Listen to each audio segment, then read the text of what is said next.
प्रभु की स्तुति करो। हमारे प्रभु यीशु मसीह के नाम पर मैं होसैना मिनिस्ट्रीज की ओर से आप सभी को हार्दिक बधाई देता हूं। प्रभु आपको आशीर्वाद दें और समृद्ध करें। प्रिय, आज सुबह मैं पवित्र शास्त्र से इब्रानियों की पुस्तक अध्याय 11 पद 24 से पढ़ रहा हूं। ध्यान से सुनो। विश्वास से मूसा ने, जब वो बड़ा हुआ, फिरौन की बेटी का पुत्र कहलाने से इनकार कर दिया। उसने पाप के सुखों को थोड़े समय तक भोगने के बजाय परमेश्वर के लोगों के साथ दुख भोगना अधिक पसंद किया। उसने मसीह की निंदा को मिस्र के खजानों से अधिक धन समझा। ये हमारे लिए एक बहुत ही परिचित पद है, लेकिन इसमें एक सुंदर बिंदु है जिस पर हमें ध्यान देने की आवश्यकता है। वो क्या है? मूसा एक निर्णय पर आया। उसने एक संकल्प लिया। ये संकल्प बहुत महान है। वो क्या है? पाप के सुखों को थोड़े समय तक भोगने के बजाय जीवन का ये छोटा समय उसने जो निर्णय लिया वो अधिक मूल्यवान है। हम जो जीवन जीते हैं वो बहुत छोटा है। परमेश्वर द्वारा दिया गया जीवन काल बहुत कम है और हम ये निर्धारित नहीं कर सकते कि ये कितना है। चाहे वो 50 वर्ष हो, 60 वर्ष हो, 30 वर्ष हो, 70 वर्ष हो, केवल वही जानता है कि उसने हमें कितना दिया है। इस छोटे से समय में पाप के सुखों का आनंद लेने के बजाय क्या दुख भोगना बेहतर नहीं है? क्यों? क्योंकि पाप के सुखों का परिणाम बहुत भयानक है। दुख का प्रतिफल कहीं अधिक गौरवशाली और सम्माननीय है। ये ईश्वरीय व्यक्ति मूसा इसे समझ सकता था। जब ये बुद्धि और विवेक उसके पास आया तो वो तुरंत एक महान निष्कर्ष, एक अच्छी समझ पर पहुंच गया। प्रिय, उसने क्यों कहा कि दुख भोगना बेहतर है? इसका क्या अर्थ है? उस दुख में उसने कुछ बड़ा देखा। ये क्या हो सकता है? पवित्र शास्त्र में भजन 119, 71 में हम ये वचन भी पढ़ते हैं। मेरे लिए ये अच्छा है कि मैं दुख भोगूं ताकि मैं तेरे नियमों को सीखूं। यहां हमें इसका उत्तर मिलता है। देखो, हमारे लिए दुख उठाना, दुख सहना अच्छा है। क्यों? ताकि हम उसकी विधियों को सीख सकें। वास्तव में जब हम दुख से गुजरते हैं, जब हम दुखी होते हैं, तो हम उसकी विधियों को सीखने में सक्षम होते हैं। हम उसकी विधियों को देखने में सक्षम होते हैं। परमेश्वर के प्यारे बच्चों, देखो, जब हमारे पास सब कुछ बहुतायत में होता है, जब हमारे पास सभी सुख सुविधाएं होती हैं, तो हम परमेश्वर की विधियों और आज्ञाओं के बारे में ज्यादा नहीं सोचते। हम उन्हें नहीं सीखते। चूंकि हमारे पास सब कुछ है, इसलिए हमें लगता है कि हम आशीर्वाद के हकदार हैं। लेकिन जब हम दुख से गुजरते हैं, तो हम उसकी विधियों को सीखने में सक्षम होते हैं। इसका मतलब है, उसने कौन सा मार्ग बनाया है, आशीर्वाद पाने के लिए हमें किस तरह चलना चाहिए, हमें उसकी इच्छा के अनुसार किस तरह जीना चाहिए। इन सभी के बारे में हम गहराई से सोच सकते हैं। हम उन विधियों के बारे में ध्यान रखते हैं। इसलिए हम गाते हैं, तूने मुझे अपनी शक्ति से परे लड़ाइयों में प्रशिक्षित किया है ताकि मैं तेरी इच्छा जानूं। हां, जब हम ऐसे कष्टों, ऐसे संघर्षों, ऐसे युद्धों का सामना करते हैं, ऐसे अनुभव जो हमारी शक्ति से परे होते हैं, जब वे अनुभव हमारे सामने आते हैं, उन कष्टों में हम ये जांचने में सक्षम होते हैं कि उसकी इच्छा क्या है। हम उसकी इच्छा को समझ सकते हैं। हम विजय की ओर आगे बढ़ सकते हैं। हमें उसके नियमों को जानना चाहिए। इसका मतलब है कि दुख का ये अनुभव बहुत जरूरी है। कुछ विश्वासी इस तरह से प्रार्थना करते हैं कि उन्हें कोई दर्द न छुए, कोई कठिनाई न आए, व्यक्तिगत रूप से, परिवार में, पढ़ाई में, नौकरी में, खेती में, सभी तरह से वे एक शांतिपूर्ण जीवन, आशीर्वाद से भरा जीवन चाहते हैं। वे दूसरों की मदद करने वाले बने रहना चाहते हैं। लेकिन वे इस सोच के साथ प्रार्थना करते हैं कि उन्हें कभी कोई दुख न झेलना पड़े। मैं ये नहीं कह रहा हूं कि आपको ईश्वर द्वारा दिए गए आशीर्वाद को एक तरफ रख देना चाहिए और केवल दुखों का अनुभव करना चाहिए। जरूरत के हिसाब से ईश्वर हमें उस रास्ते पर ले जाएगा। दूसरी बात, जब इस तरह से सोचने की जरूरत हमारे सामने आती है, तो हमें दुख की ओर झुकना चाहिए। हमें अपना ध्यान दुखों की ओर लगाना चाहिए। क्यों? क्योंकि ये उनके मार्ग हैं जिन पर वे हमें ले जाते हैं। और उनकी इच्छा दुख के बीच में प्रकट होती है। इसलिए हमें दुखों की ओर झुकना चाहिए। हमें उनका तिरस्कार नहीं करना चाहिए। वे हमें उस मार्ग से एक शानदार और उच्च अनुभव की ओर ले जाते हैं। हमारे पास ऐसा हृदय होना चाहिए। अब दूसरी बात, जब हम पवित्र शास्त्र में देखते हैं तो पवित्र पौलुस रोम चर्च को एक पत्र लिखते हुए उस पत्र में एक सुंदर शब्द कहता है। आप इसे कई बार पढ़ते हैं। मैं रोमियो अध्याय 5 की आयत 3 पढ़ रहा हूं।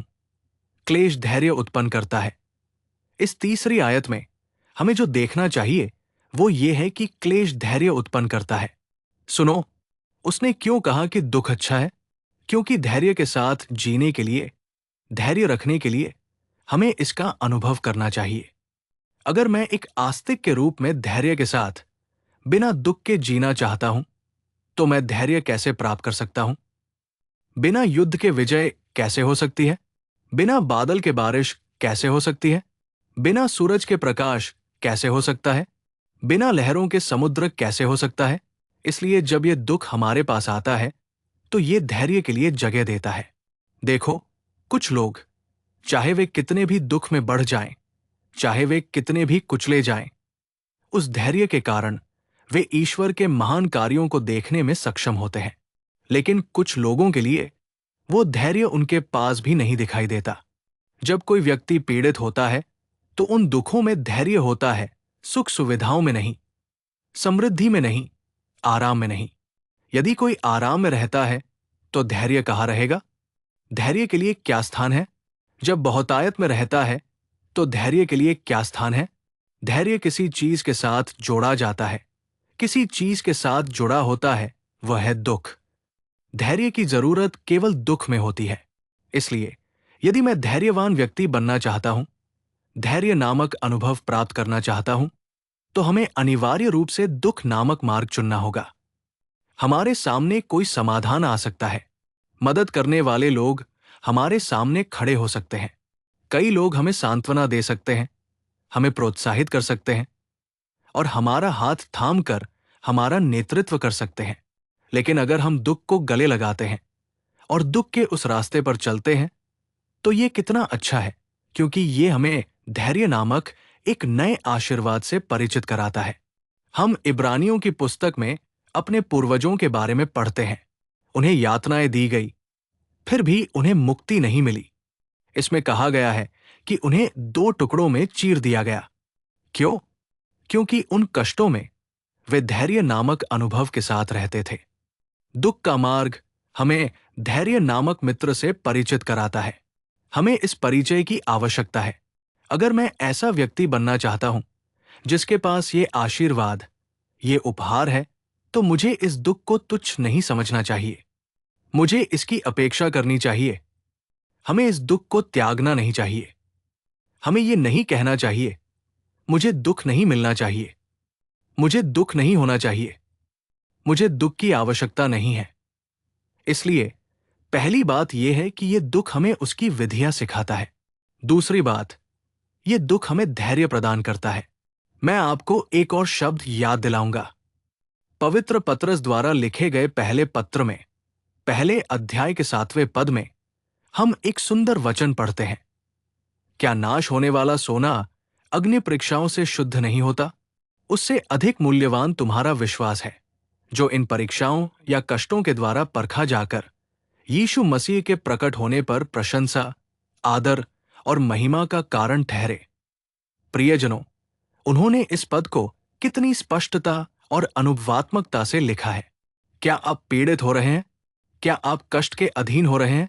यदि ऐसा है तो इस कष्ट के माध्यम से जब यीशु मसीह प्रकट होंगे तो ये आपके लिए प्रशंसा, आदर और महिमा प्राप्त करने का कारण बन जाएगा। कारण क्या है? ये कष्ट। यदि हम प्रशंसा, आदर और महिमा चाहते हैं तो ये हमें इस कष्ट के माध्यम से ही प्राप्त होगा। लेकिन यदि हम कहें कि हमें कष्ट नहीं चाहिए, हमें परीक्षाएं नहीं चाहिए, हमें कठिनाइयां नहीं चाहिए, तो प्रशंसा, आदर और महिमा किसकी होगी? सोचें कि उसके द्वारा प्रशंसा प्राप्त करना कितना महान है। सोचें कि उसके द्वारा महिमा प्राप्त करना कितना बड़ा आशीर्वाद है। ये सारी बातें तभी समझ में आती हैं जब हम एक आस्तिक के रूप में गहरे अनुभवों में जाते हैं। आपके मन में एक सवाल उठ सकता है, क्या मैंने यीशु पर इसलिए विश्वास किया कि मैं सहज रहूं? क्या मैंने यीशु पर इसलिए विश्वास किया कि सारे दुख दूर हो जाएं? अगर आपके मन में ये सवाल उठ रहा है, तो हम सांसारिक दृष्टि से सोच रहे हैं। आध्यात्मिक विचारों को सांसारिक विचार न बनने दें। हर आध्यात्मिक विचार हमें आध्यात्मिक अनुभवों से परिचित कराएगा और उन्हें हमारे पास लाएगा। इसलिए जब कोई व्यक्ति कष्ट पाता है, अगर वो दुख की अपेक्षा करता है, अगर उसे दुखों के मार्ग पर ले जाया जाता है, तो उसे ये नहीं सोचना चाहिए, मुझे कुछ अजीब अनुभव हुआ है, ऐसे दुख जो किसी और को नहीं हुए, मुझे ये दुख क्यों सहने चाहिए? ऐसा मत सोचिए, क्योंकि इन दुखों के माध्यम से, इन दुखों के कारण मुझे परमेश्वर से महिमा मिलेगी। मैं उनके द्वारा सम्मानित होऊंगा, मैं उनसे प्रशंसा प्राप्त करूंगा। अगर हम उस विचार वाले लोग हैं, तो हम कभी भी दुख को अस्वीकार नहीं करेंगे। हम दुखों का खुशी से स्वागत कर पाएंगे। हम पवित्र शास्त्र में पढ़ते हैं, मैं दुखी होकर दीन हो गया और प्रभु ने मुझ पर विचार किया। इसलिए उन दुखों में हमें उस दीनता को सीखना चाहिए और उन दुखों का आनंद पूर्वक अनुभव करना चाहिए। हमें उनका अनुभव करना चाहिए। आज बहुत से लोग थके हुए हो रहे हैं। बहुत से लोग मसीह की सादगी से दूर हो रहे हैं। बहुत से लोग परमेश्वर के दुश्मन बन रहे हैं। परमेश्वर ने हमारे लिए क्या किया? वो निश्चित रूप से हमारे लिए कुछ करना चाहता है, इसलिए वो हमारा मार्गदर्शन करता है। लेकिन हम क्या कह रहे हैं? उसने क्या किया? ये दुख क्या है? ये परेशानियां क्या है? लेकिन क्या उसने हमें इसे सहने की कृपा नहीं दी? वो हमें हमारी सहन शक्ति से ज्यादा दुखों में नहीं डालेगा। वो हमें बचने का रास्ता भी दिखाएगा। सही समय पर वो तुम्हें बाहर निकालेगा और उसके जरिए तुम प्रशंसा, महिमा और सम्मान पाओगे। इस बात को मत भूलना कि ऐसा महान परमेश्वर हमें दिया गया है। अगर तुम में से कोई ऐसे संकीर्ण रास्तों पर चल रहा है, परीक्षाओं में पिस रहा है, तो निराश मत हो, साहसी बनो। आइए हम इस दृष्टिकोण के साथ आगे बढ़े कि ये कष्ट हमें उसकी विधियों को सीखने, धैर्य से आशीर्वाद पाने और उसके द्वारा प्रशंसा, महिमा और सम्मान प्राप्त करने के लिए दिए गए हैं। आइए हम खुशी से प्रभु की स्तुति करें। मेरा परमेश्वर आपको ऐसी कृपा भरपूर दे। अपने सिर झुकाए। मैं एक छोटी सी प्रार्थना करूंगा। हे प्रभु, कृपा और सच्चाई से भरे हुए जीवन के स्वामी, आपको नमस्कार। उन दिनों में हमारे पूर्वज मूसा ने मसीह की निंदा को एक बड़ा खजाना समझा और परमेश्वर के लोगों के साथ दुख उठाना चुना, क्योंकि वो दुखों के माध्यम से आपकी विधियों को सीखना चाहता था, दुखों के माध्यम से धैर्य प्राप्त करना चाहता था और दुखों के माध्यम से प्रशंसा, महिमा और सम्मान देखना चाहता था। उसने ऐसा निर्णय लिया। हमारे व्यक्तिगत अनुभवों में भी हमें बुद्धिमान लोग बनने और दुखों का आनंद पूर्वक अनुभव करने की कृपा प्रदान करें। हम प्रार्थना करते हैं कि आप हमें ऐसी प्रचुरता और कृपा प्रदान करें कि आप हमारे हाथ थाम लें और हमारा नेतृत्व करें।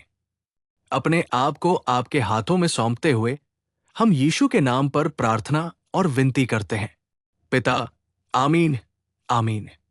प्रभु आपको आशीर्वाद दें और आपको समृद्ध बनाए। मेरा परमेश्वर आपको इस पूरे दिन में विशेष कृपा प्रदान करे। आमीन, आमीन।